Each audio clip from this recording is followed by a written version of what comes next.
15 लाख रुपए देने की बात थी, कहाँ किया? 15 लाख रुपए के जगह पे उन्होंने 5 किलो राशन पे लाके लोगों को खड़ा कर दिया। 15 लाख तो नहीं दिया, उन्होंने कहा, अमित शाह ने कहा जुमले की बात है, और उसको 5 किलो अनाज पे लाके खड़ा कर दिया। अब वो गरीब आदमी 5 किलो अनाज पे टिका हुआ है। क्या हमारी मान्या बहन जी की ये सोच थी, हम उनको फ्री नहीं देंगे कुछ, हम उनको नौकरी देंगे जिससे वो खुद खरीदे। हम फ्री में नहीं देंगे, लेकिन हम उनको नौकरी देंगे, नौकरी देकर उनको मजबूत करेंगे जिससे वो खुद खरीद के साथ खा सके। लव कुश पटेल को दिया। लव कुश पटेल के पिताजी बसपा से 2007 में, 2012 में 2 बार विधायक रहे बसपा से। 2022 के चुनाव के पहले 2020 में वो जो है मान्य बहन जी ने एक मीटिंग बुलाई थी, हमारे प्रदेश अध्यक्ष आए थे। तो उस समय वो जो है मीटिंग में नहीं आए। जैसे कुछ लोग ये कहते हैं कि बसपा अब जो है समाप्त हो गई है, उनका वोट टूट रहा है। लेकिन कल की जो रैली हुई है, मान्य बहन जी आई हैं, तो आप रैली में देखे होंगे, वो रैली में भीड़ थी, बस जो थोड़ा था 19 की बात थी, तब भीड़ थोड़ा कम वो, क्योंकि जो हमारे संत कबीर नगर और सिद्धार्थ नगर के प्रत्याशी उस जगह से थोड़ा कम लोग आए। यहाँ बस्ती के तो ज्यादा लोग थे। के बहुत लोग थे। बस्ती के बहुत लोग थे और पूरी ताकत लग गई थी बस्ती की, ऐसा नहीं है। तो हमारे वोटर जो है कहीं इधर उधर नहीं जाएंगे। बीएसपी को कितना फायदा मिलेगा या नुकसान होगा? नहीं, जो मुद्दों पे चुनाव लड़ रहे थे, जैसे राम मंदिर का मुद्दा था, राम मंदिर का मुद्दा था, गाय का हिंदू मुस्लिम का मुद्दा था, वो मुद्दे उनके अब हिंदू मुस्लिम का मुद्दा था।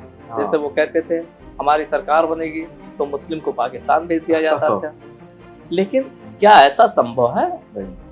कहना आपको आसान है, कहने के लिए कुछ भी कर सकते हैं, लेकिन ये संभव नहीं है कि किसी मुसलमान को आप जो है भारत से निकाल देंगे, क्योंकि भारत एक धर्मनिरपेक्ष देश है। बिल्कुल जी है, विविधता वाला देश है। भारतीय संविधान में लिखा हुआ धर्मनिरपेक्ष देश है। यहाँ सभी धर्मों के लोग रहते हैं और सभी धर्मों का अपने अपने धर्म के हिसाब से पूजा अर्चना करने का सबको जो है अनुमति है।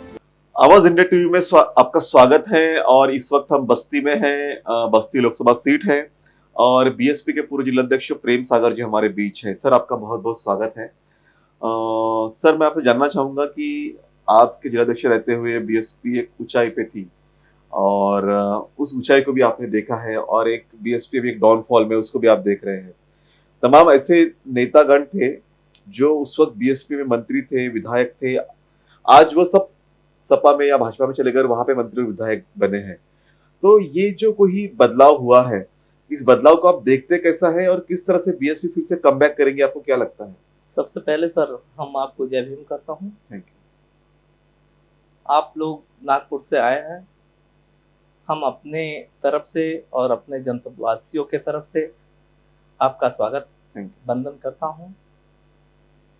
फिर आपका जो प्रश्न है कि मैं जब जिला अध्यक्ष था तो बीएसपी एक बहुत ऊंचाई पे थी, ये सच है कि 2017 में जो चुनाव हुआ था वो चुनाव बहुत ही बम्पर चुनाव था, क्योंकि 2012 तक माननीय बहन जी जो है इस प्रदेश की पीएम रही और सीएम रही।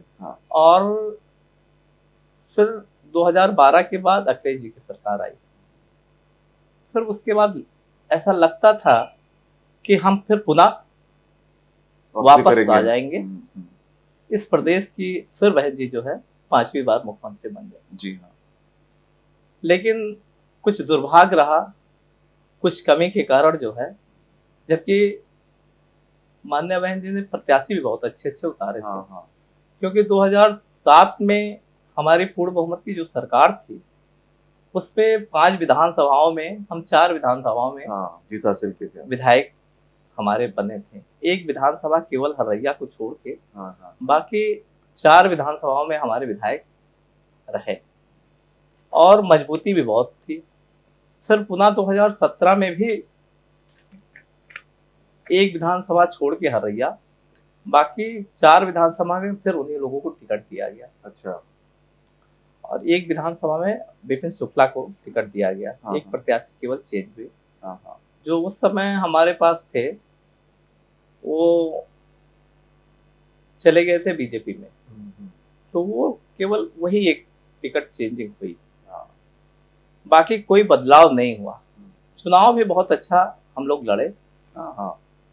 लेकिन जो बीजेपी 2012 के पहले एक विधानसभा में 6,000-7,000 वोट हाँ, पाती थी, बिल्कुल, हाँ। उसका ग्राफ और उसकी जुमलेबाजी, हाँ। मोदी की जुमलेबाजी ज्यादा और काम कर झूठे गई। हाँ। वादे जो है हाँ। लोगों को अपने घेरे में ले लिया अच्छा। और लोग उस पर एक बार विश्वास कर गए, हाँ, हाँ। जिसके कारण से हम लोग जो है चुनाव हार गए अच्छा। 2017 का। हाँ। तो मुझे बताइए कि इस वक्त जो लोकसभा का चुनाव हो रहा है, तो लोकसभा चुनाव में क्या पोजीशन है और किस तरह से बहुजन समाज को फिर से इकट्ठा करने की रणनीति बनाई गई है? नहीं, लोकसभा का जो चुनाव हो रहा है वो चुनाव अच्छा चल रहा है। इस समय बस्ती जनपद का अच्छा चुनाव है, हाँ, जबकि बस्ती मंडल है, 2 जिले और उसमें आते हैं, संत हाँ। कबीर नगर, सिद्धार्थ नगर। हाँ। लेकिन जो बस्ती जनपद का है वो बहुत ही अच्छा चुनाव लड़ा है, अच्छा। क्योंकि इसके पहले हमारे दयाशंकर मिश्रा जी को टिकट हाँ, मिला टिकट हुआ दिया था, हाँ। तो किसी कारणवश उनका टिकट लास्ट में कट गई। हाँ। वो तो हमारे बहन जी का आदेश निर्देश है, जी। जो जैसा वो निर्देश करती हैं हाँ, हाँ, और हाँ। जिसको वो टिकट देती हैं, जी। हम लोग उसी का पालन करते हाँ, हैं। हाँ, वो तो अनुशासन और में रहते हैं हम लोग कार्यकर्ता। उस पर कोई टिक्का टिप्पणी नहीं नहीं, करते हैं। बिल्कुल, बिल्कुल। फिर उन्होंने टिकट जो लौकुश पटेल को दिया। हाँ। लौकुश पटेल के पिताजी बसपा से 2007 में, 2012 में हाँ, हाँ, हाँ। 2 बार विधायक रहे ओके। बसपा से। हाँ। 2022 के चुनाव के पहले 2020 में वो जो है माननीय बहन जी ने एक मीटिंग बुलाई थी, हमारे प्रदेश अध्यक्ष आए थे, हाँ, हाँ, हाँ। तो उस समय वो जो है मीटिंग में नहीं आए। ओके। जो इस समय समाजवादी से चुनाव लड़ रहे हैं हाँ। वो, और वो हमारे एक दूधराम जी थे हाँ। दलित बिरादरी के, वो हाँ। मतलब हमारे जो प्रदेश अध्यक्ष है हाँ, उस हाँ। मीटिंग में कोई नहीं आया, ओके। जिसके ना आने से प्रदेश अध्यक्ष जी गए हाँ। और माननीय बहन जी को पूरी रिपोर्ट रिपोर्ट कर दी। हाँ। बहन जी को गुस्सा आया और उन्होंने कहा जब मेरा प्रदेश अध्यक्ष गया हाँ। और कोई मीटिंग में नहीं आया हाँ। तो सभी लोगों को पार्टी से बर्खास्त कर दिया। बाहर कर दिया। ओके। फिर ये लोग जो है समाजवादी में चले गए। हाँ। तो जब 2022 का चुनाव आया हाँ। तो जितेंद्र कुमार उर्फ नंदू चौधरी जो विधायक हैं, जिसके बेटे चुनाव लड़ रहे हैं, हाँ। लौकुश पटेल जी, ये जो है ये भी चले गए थे समाजवादी में, हाँ। हाँ। जिसके कारण जो है इनका टिकट नहीं हो पाया, ओके। बाकी लोगों का टिकट हो गया। हाँ। इनको हार्ट अटैक आ गई, ओके। समस्या आ गई। हाँ, हाँ, हाँ। उसके बाद ये पुनः जो है कोमा में चले गए और फिर वो बच नहीं सके, अच्छा, ओके। उनकी फिर मृत्यु हो गई। उसके बाद उनका बेटा जो है पार्टी में लगा रहा टिकट के लिए, हाँ, हाँ, हाँ। लगा रहा कई महीनों से। हाँ, हाँ, हाँ। फिर माननीय बहन जी ने सोचा होगा कि क्योंकि युवा है भी, हाँ तेज जी, भी है हाँ। भाई, पढ़ा लिखा भी है, हाँ। क्योंकि विधायक का बेटा है, किसी चीज की कमी भी नहीं है। हम्म। तो फिर माननीय बहन जी उस पर विश्वास करते हुए उसको आशीर्वाद अपना दिया। अच्छा, तो इस समय चुनाव का माहौल कैसे चल रहा है? किस तरह से प्रचार हो रहा है? किस तरह से लोगों को जोड़ने की कोशिश हो रही है? नहीं, लोगों की जोड़ने की कोशिश यह है कि जैसे इसका टिकट हुआ फिर हम लोग गए, इसके घर पे गए, ओके। और इनके घर पे गए तो युवाओं का एकदम भीड़ बहुत लग गई वहाँ। हाँ, हाँ। बहुत युवा, अच्छा। इतनी भीड़ लग गई युवाओं का जैसे इसका टिकट हुआ, हाँ।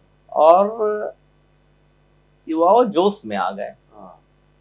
कि ये जो चुनाव है जो है सब वो बहुत सिस्टम से, क्योंकि पिताजी उसके विधायक थे, हाँ, हाँ। तो इसलिए वो बहुत सिस्टम से चुनाव लड़ रहे हैं। अच्छा, ओके। कैसे कैसे चुनाव लड़ा जाता है वो उसे क्योंकि- सारी बातें हाँ, पता है रणनीति का। उस रणनीति को उनको पता है, हाँ।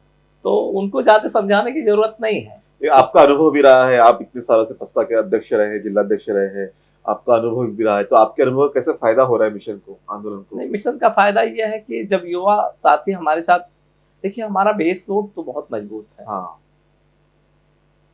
2019 में सपा बसपा की गठबंधन थी तो हम 4,40,800 के करीब वोट पाए थे। जी हाँ, मात्र 30,000 वोट से हम ये लोकसभा बीजेपी से हार गए लोकसभा थे। में हारे थे। अच्छा, तो हमारा वोट इधर उधर नहीं जाता है। हाँ हाँ हाँ, लेकिन फिर क्योंकि ये पार्टी है, हम एक जात से कोई विधायक नहीं बना सकते हैं। हाँ ये तो है, हमको सभी की सभी को साथ में लेके चलना साथ होता में है। लेके चलना चाहिए। राइट राइट, और चाहे वो छोटा हो या बड़ा हो, चाहे जिस जात का हो, क्योंकि पार्टी भी बहुजन समाज पार्टी जो है सर्व समाज की पार्टी है, हाँ जी, इसलिए हमको सबको लेके चलना चाहिए। तो हमारा बेस वोट है।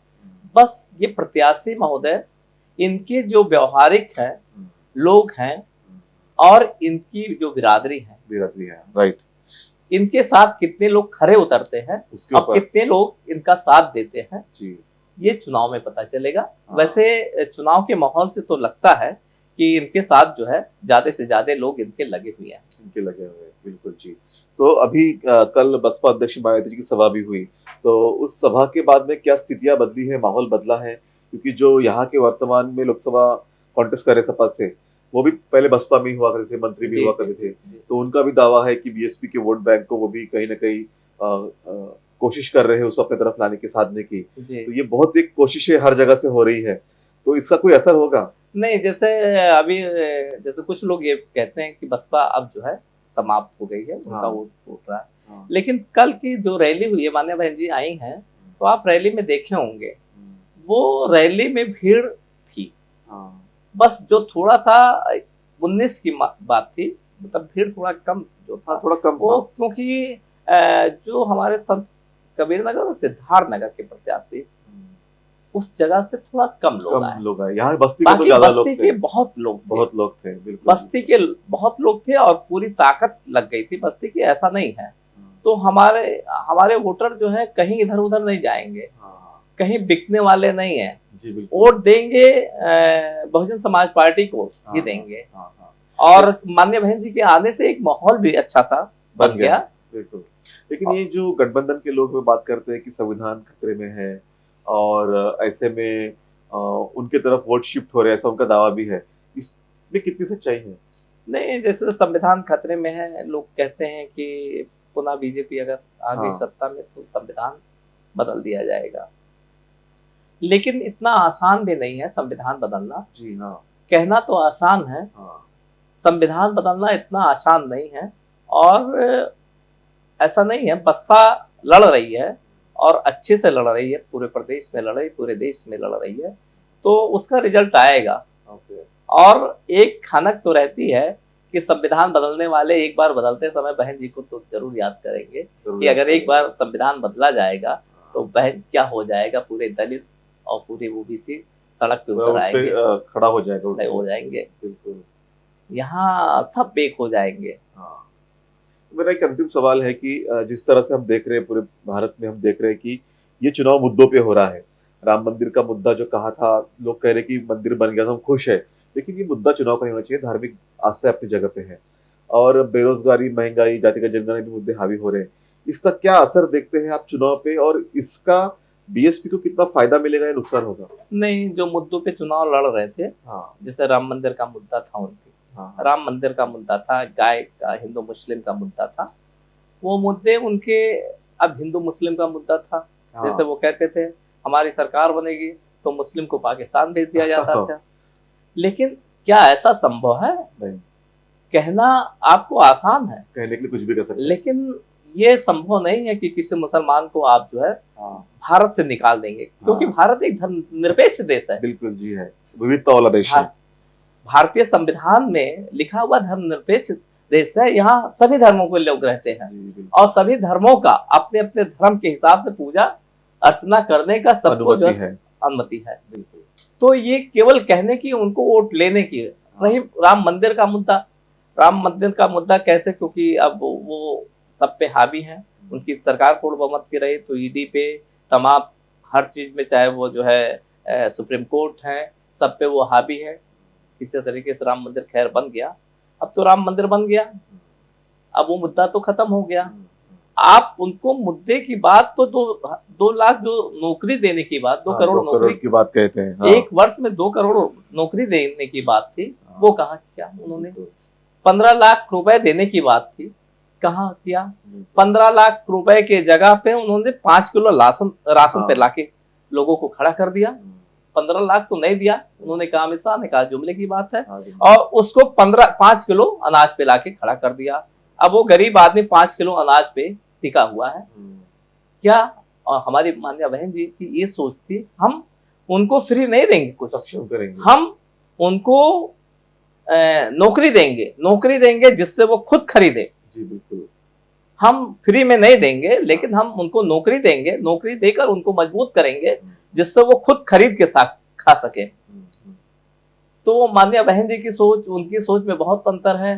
देखिए, गाय की बात है, आज जो है गाय की मीट की बात थी कि जब हमारी सरकार बनेगी एक भी गाय नहीं कटेंगे। क्या ऐसा है? आज पूरे विश्व में देश जो है, हमारा देश दूसरे नंबर में भी मामले में है। तो कहना आसान है, करना आसान नहीं। भले उनकी सरकार चाहे उत्तर प्रदेश में हो या केंद्र में हो, लेकिन उस पे आते वक्त तो थोड़ा सा वो कंट्रोल किए, लेकिन फिर हो नहीं पाया वो चीज उनसे। तो ये है कि बीजेपी देश को गुमराह करती है, यूपी के भी लोगों को गुमराह कर रही है, लेकिन बीएसपी बहुत ही शिद्दत से लड़ रही है। और जो लोग कह रहे हैं कि बसपा खत्म हो रही है, उसका भी बहुत खंडन किया जोरदार तरीके से। और प्रेम सागर जी ने काफी अपना अनुभव साझा भी किया। वो जिलाध्यक्ष रहते हुए काफी अच्छा परफॉर्मेंस भी उनका रहा है। तो आपने जिस तरह से जो सारे सवालों का जवाब दिया, मुझे लगता है कि इससे जो हमारे दर्शक है वो संतुष्ट हो जाएंगे। आप हमारे बीच में आए और हमसे बातचीत की, उसके लिए आपका बहुत बहुत शुक्रिया। धन्यवाद।